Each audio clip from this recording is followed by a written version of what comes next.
Aïe oh, les ratés. Non, je peux décemment pas commencer une vidéo comme ça.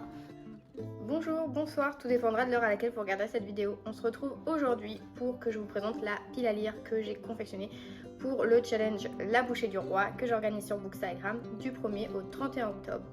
Donc pour ceux qui n'auraient pas suivi, vous pouvez retrouver la vidéo présentation et explication du challenge sur ma chaîne ou directement avec le lien en barre d'infos. Également dans les stories à la une pour les explications rapido et les templates sur mon Bookstagram, pareil, tout sera dans la description ou en fin de vidéo. Petit disclaimer global avant que je commence. Première chose, je vais faire par catégorie consigne de lecture, je vais pas répéter tous les intitulés parce que vas-y les chromesses qui kraken et tout, c'est bon, sinon ça risque d'être interminable déjà que ça va être long. Ensuite, c'est une pile à lire qui est subjective voire flexible. J'entends par là que il y a des catégories dans lesquelles je voulais mettre certains livres mais qui ne sortent que courant octobre, comme Le Pont des Tempêtes 2 ou Mortel chez Casterman qui est sorti là cette semaine ou la semaine dernière, je ne sais plus, ou je crois le tome 4 de la saga d'Oren. Donc comme je sais pas mon planning s'il va me permettre de me rendre en librairie ou non, j'ai choisi d'autres livres. Après voilà, si au cours du mois d'octobre vous voyez qu'il y a des petits changements, c'est normal. Et puis j'ai voulu vous proposer un livre par catégorie, sachant que je suis ambitieuse mais pas au point de me dire que je vais lire tout ça. Mais c'est également pour pouvoir du coup vous servir de recommandations, vous donner des idées, parce que vous allez voir que c'est très varié et que certains titres peuvent rentrer dans plusieurs catégories. Donc si jamais un livre vous tente mais que sa catégorie de base est déjà prise, vous pouvez toujours aller le caler ailleurs. Donc c'est parti. Alors donc première catégorie, la mise en bouche. Donc c'était de lire un livre de poche. Pour ça moi j'ai choisi de lire, ou plutôt de continuer à lire un livre que j'avais laissé à l'abandon il y a fort longtemps, qui n'est autre que De bons présages de Terry Pratchett et Neil Gaiman, donc qui sont respectivement deux auteurs très connus de fantasy, fantastique, SFFF, etc. etc. Que je n'ai jamais lu indépendamment, donc ça va être une découverte. C'est le livre qui a servi à l'adaptation de la série Good Omens sur, il me semble, Amazon Prime, si je ne dis pas de bêtises. Donc là, on est dans un contexte qui va pile coller au challenge et à l'ambiance automne Halloween, parce que dans ce livre, on va retrouver le moment venu de l'apocalypse, qui a été programmé à une date précise par un commun accord entre les forces du bien et les forces du mal, et où l'antéchrist va avoir un rôle très important à jouer. Mais heureusement, depuis sa naissance, il est élevé, éduqué, formé par deux personnages, un ange, un démon, de façon à ce que ce soit équilibré. Sauf que ce ne serait pas drôle si tout se passait bien. Il s'avère que deux enfants ont été échangés à la maternité, et que forcément l'un des deux c'était le vrai antéchrist, et que celui qui a été éduqué pendant toute sa vie, c'est pas le bon. Donc gros quiproquo, ça va pas se passer comme prévu. Enfin voilà, je m'attends à quelque chose de très dynamique, de très rythmé, de drôle aussi, parce que je me rappelle que j'avais lu les 80 premières pages et ça m'avait fait très bonne impression. Donc écoutez, voilà pour celui-ci. Si jamais vous avez des questions sur les livres ou quoi, je vais tous les citer en barre d'infos également, je le précise, parce que peut-être que certains de mes résumés seront bancals, parce que j'ai l'habitude de lire une fois le résumé au moment d'acheter, de sélectionner mes livres. Mais quand je commence une lecture, j'aime bien être un peu dans le flou pour pouvoir vraiment bien m'imaginer, me faire surprendre par certaines choses, parce que des fois les résumés, je trouve qu'ils sont un peu trop spoilants, où ils vont donner des éléments clés, et quand on va lire, on va pas être surpris, on va se dire ah ouais, ça je l'avais vu venir parce que je l'avais lu dans le résumé. Donc voilà, je préfère préciser. Passons maintenant aux entrées. Donc là, comme pour les plats et les desserts, il y a les trois intitulés, trois plats possibles, donc trois consignes. Donc pour les entrées, nous avions un premier tome de série, un livre acheté récemment et un livre avec un sujet léger, feel good, pas prise de tête. Donc pour le premier tome de série, j'ai décidé de sortir une relique de ma palle. Vraiment, c'est là depuis un certain temps et ça me fait envie depuis un certain temps. Mais comme à chaque fois que j'ai un premier tome de série, je me dis toujours, j'attends qu'il y ait au moins le deuxième de sortie pour, si jamais le cliffhanger de fin est ouf, j'ai la suite directe. Et puis après, j'oublie de les acheter pour pas surenchérir ma palle. Enfin bref, ça réfléchit beaucoup pour pas grand chose ici. Mais le fait est que j'ai choisi le premier tome de Trône de Cendre de Jessica Pierce, publié chez Rifika. Donc je dirais que c'est un peu un space opéra. Quand j'avais lu le résumé, ça m'avait un peu fait penser à Aurora Squad. Donc là on va retrouver une jeune fille qui est un peu mal vue parce que son père a été mis à mort, il me semble, pour haute trahison, et du coup elle est un peu surveillée, reléguée. Pour survivre toute seule, elle doit faire des combats illégaux de robots. Donc voilà, un faux pas et c'est quick. Sauf que il y a un moment, il y a un gadjo, il va arriver, il va tout mettre, il va un peu la mettre dans le pétrin, et voilà, parce qu'il va vouloir de l'aide et elle va pouvoir lui apporter de l'aide, mais du coup ça la met en danger, blablabli, blablabla. Donc bon, écoutez, je m'attends pareil à quelque chose de dynamique, je pense que ça peut me plaire. J'ai vu des bons retours, enfin en général chez Refka je vois toujours des bons retours, donc j'ai hâte. Pour ce qui est du livre léger Feel Good, j'ai choisi une sortie récente que l'on voit un peu partout et qui fait assez l'unanimité, je dirais. J'ai pas vu de retour trop négatif. Après voilà, c'est un livre adolescent, donc les attentes sont pas super hautes, on s'attend pas à un récit complexe, mais on s'attend à quelque chose de drôle qui se lit très vite, et avec Badash, je pense que ça va totalement le faire. Pour moi, c'est la littérature ado qui me fait un peu penser à l'époque Journal d'une princesse, etc. Voilà, où on va avoir une jeune fille, Ashley, qui est en crush, in love total de Tyler, qui est la superstar du lycée, de l'équipe de football américain. Et elle va se voir proposer un espèce de pacte avec le meilleur ami de ce fameux Tyler, donc ouais, c'est Cameron. Et du coup Cameron va lui proposer de mettre la pagaille dans le couple star afin que lui il récupère la nana de Tyler et que Ashley puisse récupérer Tyler pour elle toute seule. Donc écoutez, moi je m'attends à ce que ça se dévore, même si ça fait 500 pages, voilà. Après j'ai vu qu'apparemment le cliffhanger de fin donne très envie de lire la suite. Je n'y risquerai pas en VO parce que c'est de l'espagnol et bon, déjà que j'ai du mal à maîtriser le français, on va y aller mollo. Mais voilà pour celui-là. Donc vous voyez, un livre qui peut également correspondre à la catégorie romance si il y a votre trope préférée dedans. Donc c'est l'avantage de cette palle. Ensuite, le livre acheté récemment. Bon bah là, sans surprise, je vais lire, enfin j'espère pouvoir lire L'Engrange-Temps de Neil Pfeiffer. Alors je sais pas si je le prononce bien, si c'est pas le cas je suis désolée, n'hésitez pas à me reprendre. Donc là on est sur du fantastique, de la magie, ou de la fantaisie peut-être, je ne sais pas si c'est un monde réel, je ne pense pas. On va retrouver Sophie qui est une chronolangue, donc elle parle, comment il s'appelle, aux Oranimas, donc ce sont des horloges qui ont une âme, qui ont une conscience et qui sont en charge de protéger le palais, le royaume, contre les complots, etc. Donc elle a son petit quotidien bien rodé, c'est carré, jusqu'au jour où il y a un des princes, ou un prince, bref, un type, qui vient lui demander de réparer un engrange-temps qui est une machine très rare qui sert à voyager dans le temps soi-disant. Donc elle va prendre le risque, et en plus elle voit ici l'opportunité de peut-être revoir son père vivant à travers cette machine. Donc à suivre. Je pense que ça va être assez jeunesse, je m'attends pas à quelque chose de très compliqué, mais je pense que ça va se lire tout seul, donc j'ai hâte pour ce très beau livre. Ensuite, passons au plat. Donc encore une fois, 3 consignes de lecture, donc 3 choix possibles.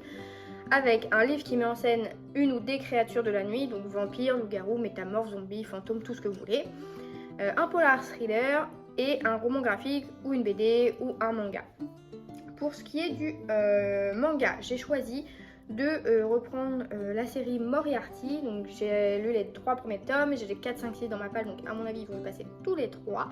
Pour vous la faire courte, on est en Angleterre. La famille Moriarty va recueillir 2 orphelins donc, qui sont... j'ai plus leur nom, j'ai plus le nom du premier, mais bon l'autre c'est William parce que c'est l'antagoniste de Sherlock Holmes là. Et dans cette famille il y avait déjà un aîné qui s'appelait Albert je crois, et qui lui avait plein d'ambition. Donc aux deux orphelins, aux 2 frères qui l'accueillent après dans cette famille, il va les instruire, les former, leur donner accès à plein de choses avec sa fortune, etc. Et Moriarty, ça prend place, on a des flashbacks, mais ça prend place au moment où Moriarty, justement William, l'un des 2 frères, est professeur à l'université, ou professeur de maths je crois, et il va croiser ce fameux Sherlock Holmes. Donc c'est vraiment cool de voir ça d'un point de vue du méchant, si je puis dire, parce que voilà, on a vu plus méchant, mais on a vu aussi moins méchant. C'est quand même pour public averti, hein, il y a la petite pastille derrière, donc je préfère le préciser. Il y a 2-3 petites scènes, un petit peu de sang, mais ça je pense que ça va faire l'affaire, et puis comme j'ai 3 tomes d'avance, c'est cool. Alors, pour ce qui est du livre qui met en scène une ou des créatures de la nuit, alors là, ce livre, je l'ai acheté pour ce moment. Vraiment, je savais pas que j'allais organiser un challenge ou quoi que ce soit, mais j'ai acheté ce livre pour octobre. Vraiment, quand je l'ai acheté, ça devait être quand il est sorti, je crois. Donc c'était fin d'année dernière, je ne sais plus. Enfin bref, je le garde avec envie depuis des mois, et j'accepterai pas la déception. Si vraiment il me déçoit, je vais être déçue d'être déçue. Et je parle bien sûr du tome 1 de L'Empire du Vampire de J. Christophe. Donc il y a écrit Nevernight, que je n'ai pas encore lu parce que j'ai le deuxième tome en relié dans ma palle, mais j'ai pas le premier, et enfin un micmac, bref. Il a aussi fait Aurora Squad et Illuminae. Illuminae, j'ai lu le premier tome, j'avais bien aimé mais j'avais pas continué sans plus. Et Aurora Squad par contre j'avais trouvé ça trop bien, du space opéra, vraiment avec du fond family et tout. Bijou. Ici on a des vampires, mais pas des vampires à la Edward Cullen qui ont des paillettes sur le corps là, mais des vampires Basile, le sang, la castagne, la bagarre. Donc là apparemment j'ai pas lu un résumé parce que je veux vraiment découvrir, mais en gros le jour n'existe plus, donc j'en déduis qu'il fait tout le temps nuit, et les créatures de nuit ont pris un peu le pas, et on a une confrérie, l'ordre d'argent, c'est ça, qui se bat pour, contre ces créatures de nuit pour sauver un peu l'humanité, l'église avec un grand E. Et on a le personnage de Gabriel qui est un saint d'argent, donc qui fait partie de cette confrérie, mais qui se fait arrêter par les créatures de la nuit qu'il combat au quotidien. Et du coup en fait apparemment le récit c'est sous forme que c'est lui qui relate son histoire. Donc ça m'intrigue un peu, j'avoue. Donc j'ai hâte. Il paraît que c'est un peu hard, donc attention, on va pas mettre dans toutes les mains même si on aime les vampires, hein. Donc voilà, ça j'ai trop hâte. Vraiment, si c'est une déception, je pète mon crâne. Ensuite, alors là par contre pour le polar thriller, alors j'avais précisé, ça peut être un polar thriller, mais c'est pas obligé que ça vous fasse des nœuds au cerveau. Vous n'êtes pas obligé de lire un Coben ou un Gable ou quoi que ce soit. Ça peut être, tant que c'est un fond d'enquête, même si c'est de l'humour, de la jeunesse ou quoi. Moi la preuve, j'ai choisi le tome 4 d'Agatha Raisin par MC Beaton. Vraiment cozy mystery, mais quel genre, trop bien. Genre vraiment je pense que c'est un de mes genres préférés, le cozy mystery. C'est super drôle, ça se lit super vite, et Agatha Raisin pour l'instant c'est indétrônable dans mon cœur.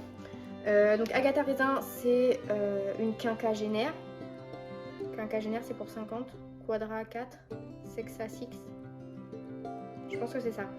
On est littéraire mais les chiffres ça va quand même. Surtout quand il s'agit d'argent. Non, parce que quand je vais à la librairie, je ne compte plus.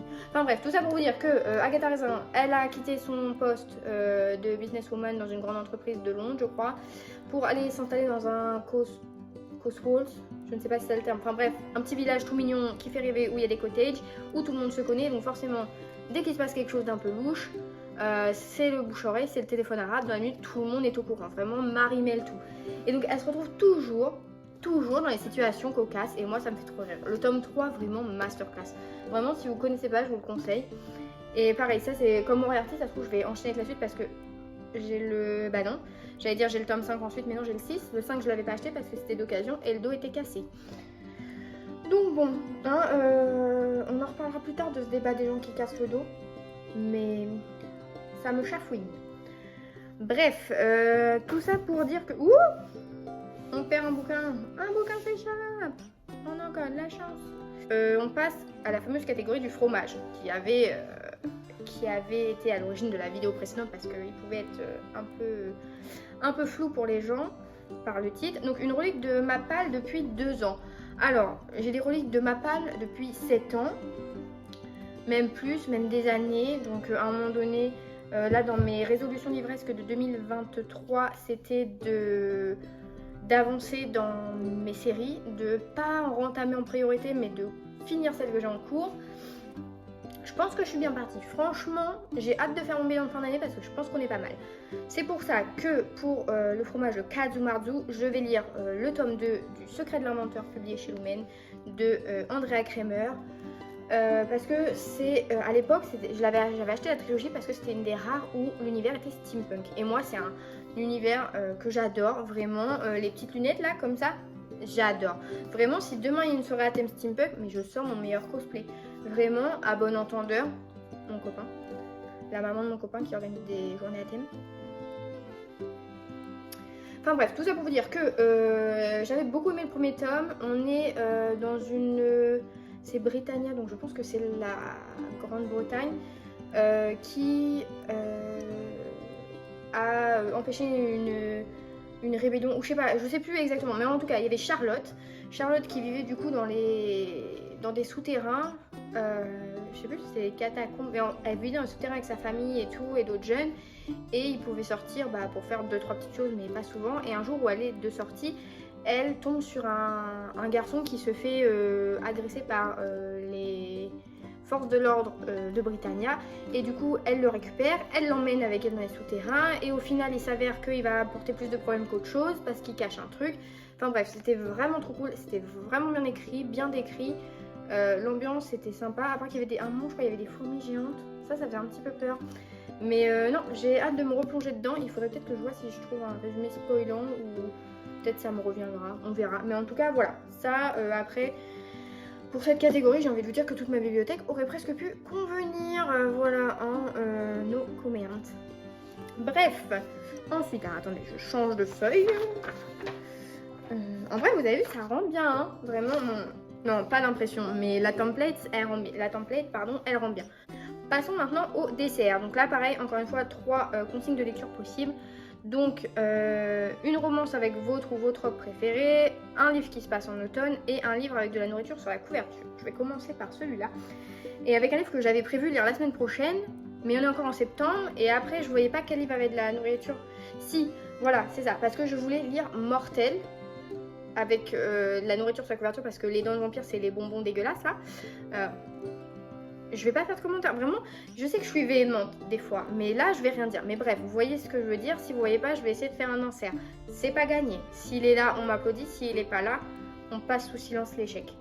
Tout ça pour dire que, comme j'avais prévu lire Mortel, mais je suis pas sûre de l'avoir à la librairie, enfin bref, je me suis gardé La Fille Renard et La Merveilleuse, boutique sur pattes. Là, vous voyez, il y a un cake là. Et puis il y a du thé, et puis voilà, trop cool. Ça a l'air trop mignon, donc c'est de la jeunesse, hein, c'est à partir de 9 ans. Donc là, on va retrouver Felicity Fox, qui est une jeune fille qui est née avec des oreilles de renard, qui a été abandonnée du coup et recueillie par un cirque. Et bon, c'est pas le train de vie idéal. Et un beau jour, il y a un corbeau qui parle, donc Maître Corbeau sur son arbre perché là. Il vient lui dire « Moi je peux te sauver, je peux te libérer, suis-moi ». Est-ce que c'est un piège? Je vous le donne en mille? Oui. C'est écrit, hein, c'est pas un spoiler. Et donc du coup, elle va être un peu dans la panade et elle va être, recueillie par une sorcière qui tient un salon de thé ambulant. Donc voilà, je pense que ça va être trop mignon. Pareil, je m'attends à un 4 sur 5, 5 sur 5, voire coup de cœur parce que j'ai beaucoup d'espoir sur ce livre. Enfin, après, j'ai beaucoup d'espoir moi-même de dire tout ça et je sais que c'est pas possible. Ensuite, un livre qui se passe en automne. Et là, vous allez vous dire... Et ma cocotte, dans la vidéo d'avant, t'avais pas dit que cette catégorie-là, elle te parlait pas? Et oui, effectivement, elle ne parle pas parce que j'ai pas trouvé ce que je voulais. Dans les résumés, c'est pas écrit, ça se passe en automne, vous voyez. Et du coup, je me suis dit que, de toute façon, il y avait des jokers, ça servait à ça. Si vous avez des recos, je suis preneuse. Et après, sinon, je me suis dit que j'allais peut-être essayer de me procurer le tome 4 d'Eragon, la série L'Héritage, mais il s'appelle L'Héritage, enfin, vous voyez ce que je veux dire. Parce qu'en fantasy, c'est tellement long la fantasy qu'il y a toujours toutes les saisons dans le bouquin. Donc bon, à un moment, il va y avoir des feuilles qui tombent de l'arbre. Mais voilà, donc ça c'est en pourparler. Mais sinon, il y a des jokers. Mais voilà, j'ai une case vide. Dans mon propre challenge, c'est malheureusement des choses qui arrivent. Mais en revanche, pour une romance, j'ai La réputation perdue de Lord Valentine. Alors, c'est un tome 2 de la série Les Rebelles d'Oxford. Il y a 4 tomes pour l'instant, je crois. J'ai lu le premier, je l'ai fini cette semaine, c'était trop bien, super drôle. De toute façon, la collection Regency de chez J'ai lu, je vous la recommande à 2000% si vous aimez les romances historiques, l'humour, les quiproquos, le burlesque, parce que c'est vraiment chouette. On m'avait offert celui-là, et quand j'avais fouiné, j'avais vu que c'était un tome 2, et je me suis dit, bah mince, faut que je les ai au tome 1. Et en fait, je me suis rendu compte que c'était des tomes compagnons, vous voyez, comme pour Campus Driver, ou les deux du campus, etc., où un tome c'est un nouveau personnage. Et bah là c'est pareil. Mais bon, moi j'aime bien le lire dans l'ordre, c'est carré dans l'axe ici, donc ou alors je suis corrigée, je sais pas. Enfin bref. En tout cas, dans ce tome là, on retrouve le personnage de Lady Lucinda qui est un peu mal vu dans la société londonienne. Et là, elle s'en fiche un peu parce qu'elle vient d'acquérir une maison d'édition. Ouais, c'est ça. Et donc, comme elle est à l'époque, c'est le contexte des suffragettes où elles se battent pour le droit de vote, etc., le droit des femmes. Donc, elle va voir en cette maison d'édition l'opportunité de pouvoir diffuser tout ce qu'elle pense, etc. Sauf que elle va se rendre compte que un bout du capital de cette maison d'édition appartient à ce fameux Lord Ballantyne, oui. Mais en tout cas, c'est son ennemi de toujours, donc on est un peu sur une trope enemies to lovers. Moi j'aime bien, surtout quand c'est bien fait. Donc écoutez, ça ne peut être que drôle, et puis je vous recommande Regency de chez J'ai lu. Vraiment, pour l'instant j'en ai lu, bah là ça va être mon 3e, j'adore. Et pourtant je suis pas très romance, hein, ça vous le savez. Ensuite, on passe au digestif. Le fameux, donc Tonton Robert, vous lisiez un livre prédit pour être un 5 sur 5 ou un coup de cœur. Et là, c'est là que je me rends compte, vu la taille du bouquin et la taille des autres, qu'on ne peut pas lire 20 livres en un mois, c'est pas possible. À moins d'être nous les lecteurs, et je l'applaudis grandement pour son rythme de lecture, vraiment, elle est trop forte cette fille. Mais du coup, moi je pense que je vais tenter, je mise des espoirs sur le tome 1 de Legendborn. Partout où je l'ai vu passer, j'ai vu que des bons retours. Vraiment, je crois que j'ai pas vu de filles ou de garçons qui citaient des points négatifs. Donc j'ai vraiment hâte de le lire. On va retrouver Brie Matthews qui a 16 ans, qui vient de perdre sa maman et qui va tout simplement chercher une échappatoire à son quotidien pour ne plus faire face à tous ses souvenirs, tout ce qu'elle a connu. Et pour ça, sa chance, ça va être d'intégrer un programme dans une université prestigieuse en Caroline du Nord.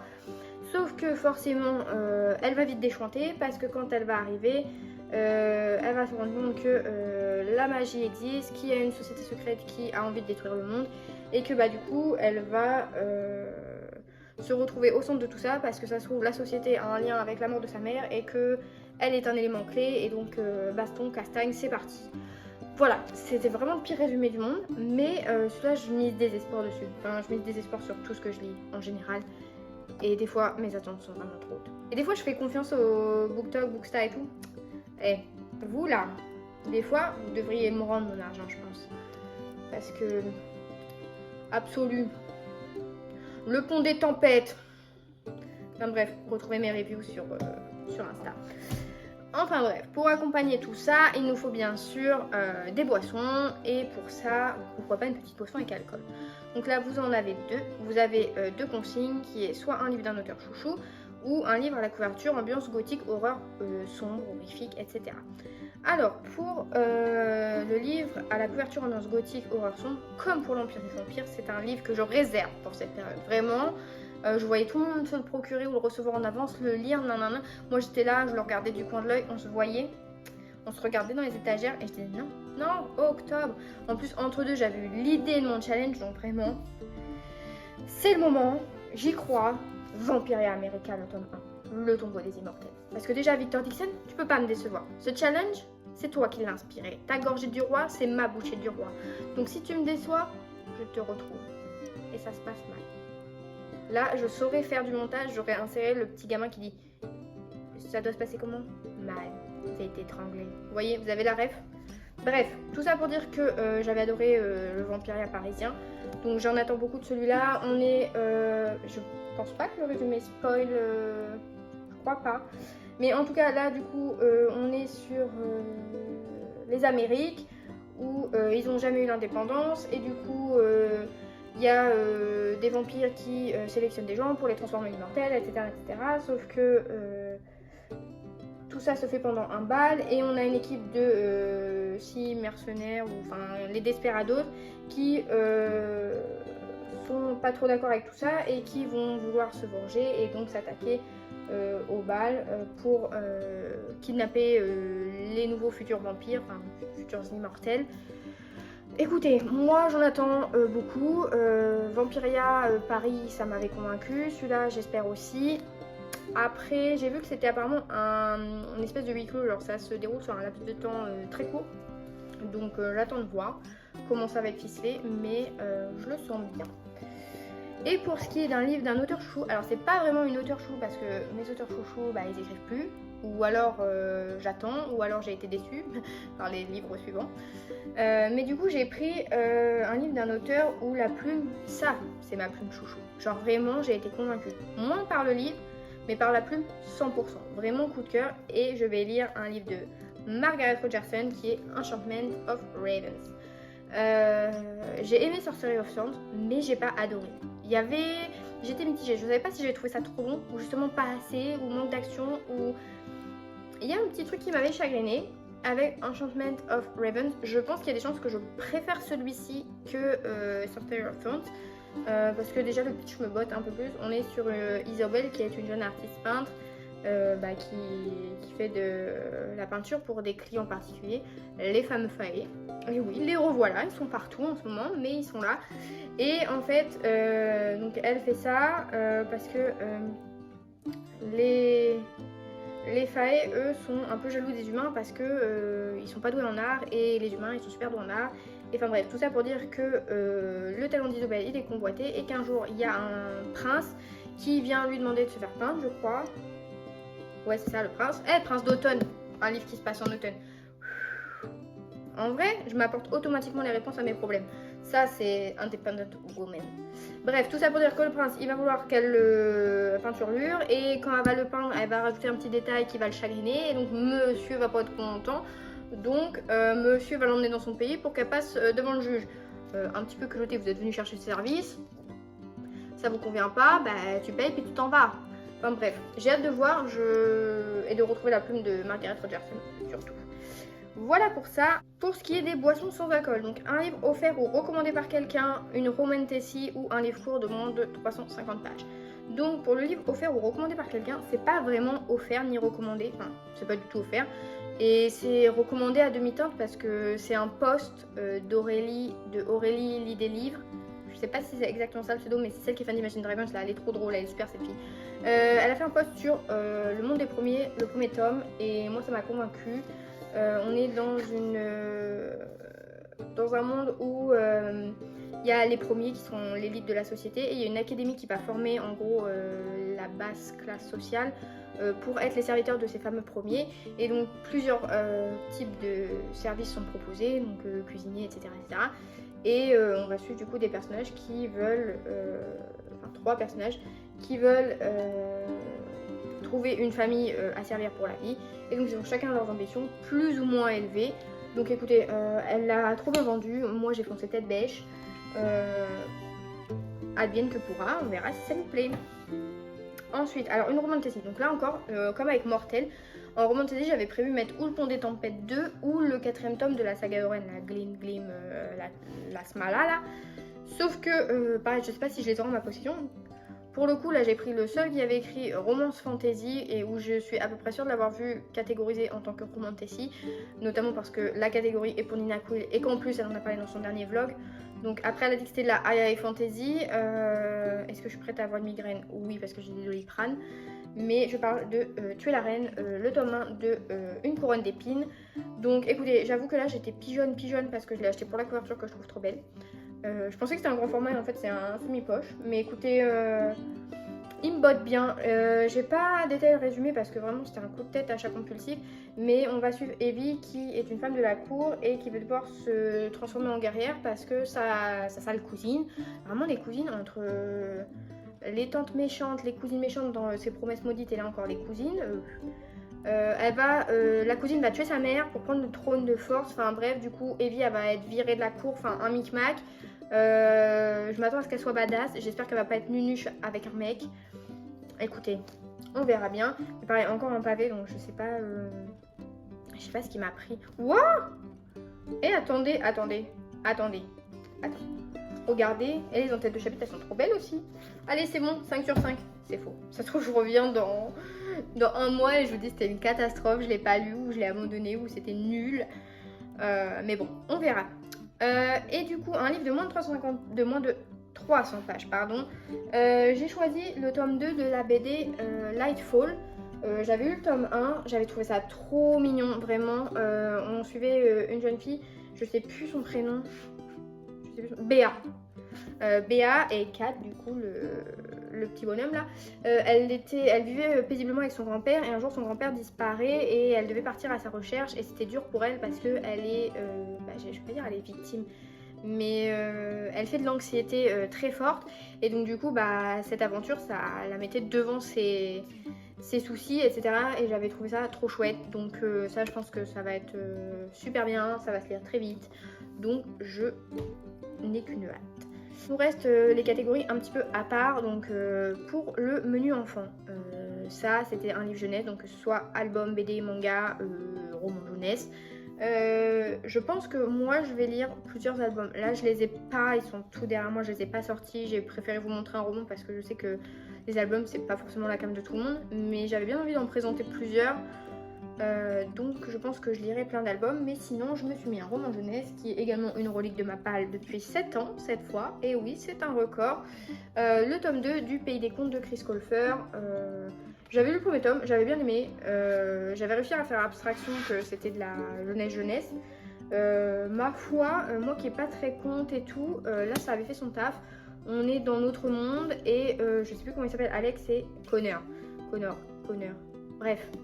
Alex et Connor qui vivent avec leur grand-mère et un jour elle leur offre un livre qui s'avère être magique, qui les plonge dans le monde des contes, et ils vont se rendre compte qu'au final c'est pas aussi tout beau tout rose qu'on le raconte dans les histoires du soir. Donc voilà, j'avais bien aimé, j'avais trouvé ça très dynamique, très rythmé, c'était bien écrit. Donc écoutez, pourquoi pas, après c'est de la jeunesse, je pense que ça va se faire vite, même si ça fait 400 pages. Donc voilà pour ça.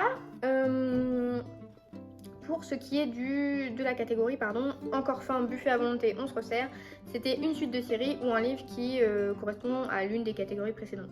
Donc comme vous voyez, ici on est vraiment hétéroclite, on peut aller partout, hein, vraiment c'est flexible.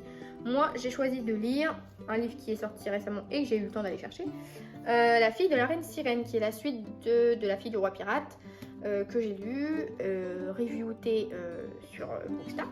Donc si vous voulez savoir ce que j'en ai pensé, allez-y. Ce que j'attends de ce bouquin, enfin de ce tome 2, c'est qu'il soit un petit peu plus dynamique. Parce que le premier tome, autant j'avais adoré Alosa comme perso, mais le schéma narratif, une boucle. Vraiment, vous voyez le 8 de l'infini là? C'était ça, le bouquin c'était ça. J'attends de voir comment la romance va évoluer parce qu'elle était un petit peu posée comme un cheveu sur la soupe. Donc bon. C'est du coup pour le petit pitch, Alosa qui est la fille du roi pirate qui terrorise les mers et tout, j'ai plus son nom au type, elle est missionnée pour aller récupérer des morceaux d'une carte au trésor qui mène à un fabuleux trésor, et pour ça elle va se faire capturer volontairement par un équipage de marins et elle va profiter d'être sur le bateau de son plein gré, pour fouiller et trouver des fameuses pièces. Mais elle est confrontée à Raiden, je sais plus son nom à lui là, Raiden, et donc voilà, machin, petite romance. Ça aurait peut-être pu rentrer dans le roman de Tessie, je sais pas. Enfin bref, j'en attends un petit peu plus que le tome 1 pour celui-ci. Alors, pour l'option végé ou vegan, un livre à la couverture verte ou qui met en scène la nature. Donc moi je suis partie sur le côté couverture verte avec encore une sortie récente dont je vois des retours positifs pour le moment, décrit comme un véritable page turner. Il s'agit du tome 1 de La Maison des Morts, La Forgeuse d'Os chez Lumen. Alors, j'ai pas lu le résumé parce que je trouve que Lumen, le résumé, souvent ils sont très spoilants. Je me suis déjà fait avoir une fois ou deux, donc maintenant j'évite de trop les lire. Mais en gros, d'après ce que j'ai vu, on a Vren qui descend d'une longue lignée de Valkyr tout court, je crois. Et du coup, elle a des pouvoirs magiques, elle doit débarrasser le monde en gros des fantômes qui rôdent, des âmes errantes, etc. Sauf que pour ça, elle doit passer une initiation, ça va mal se passer, elle va être bannie, je crois, un truc comme ça. Voilà, et elle va se retrouver dans une panade pas possible, mais elle va vouloir regagner sa place, elle va tout faire pour.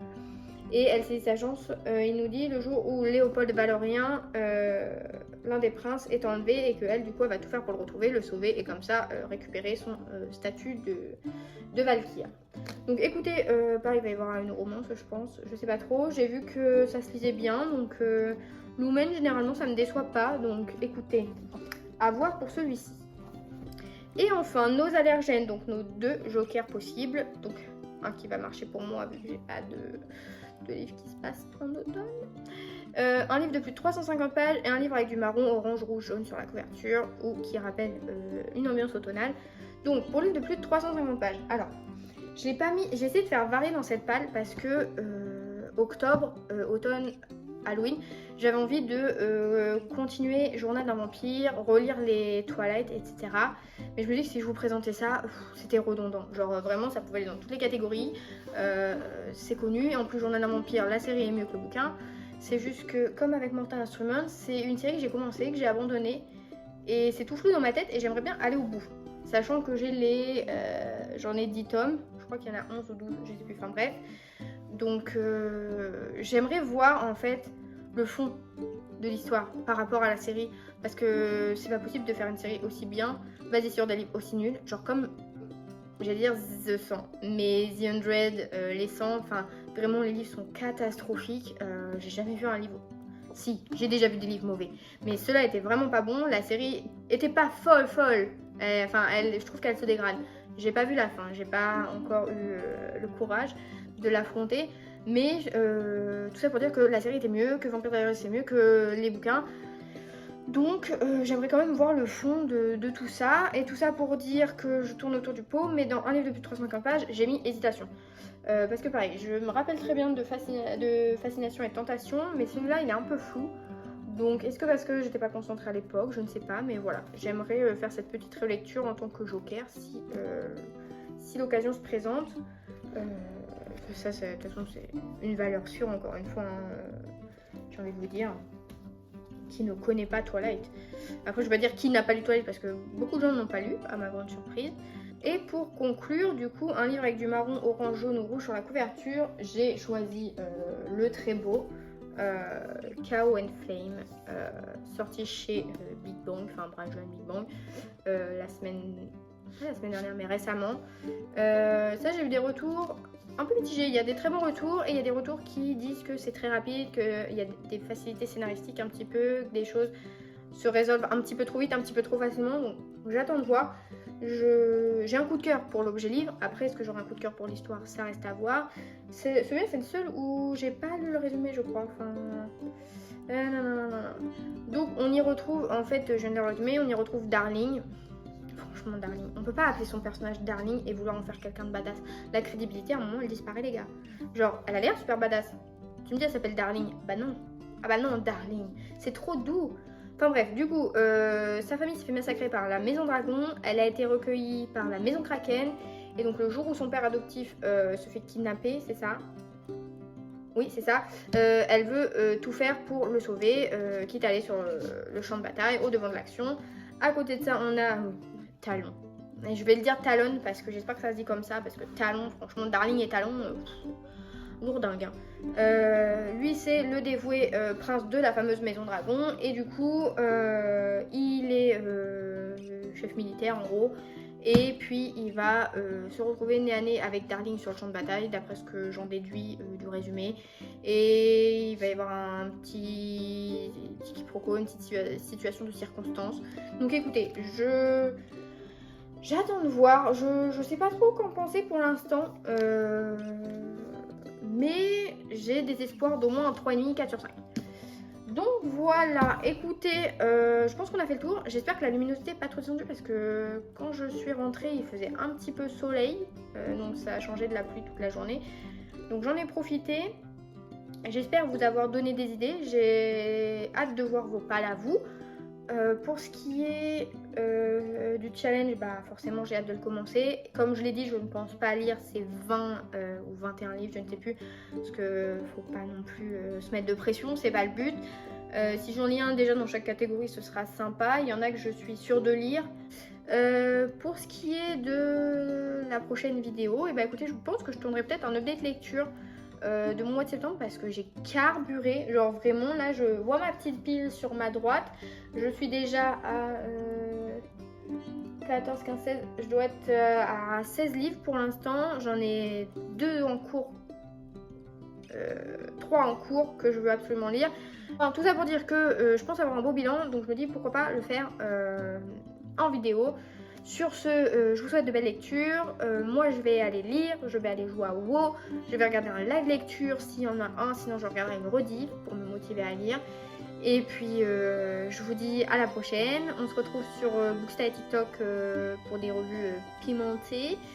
Et puis, à bientôt. Salut!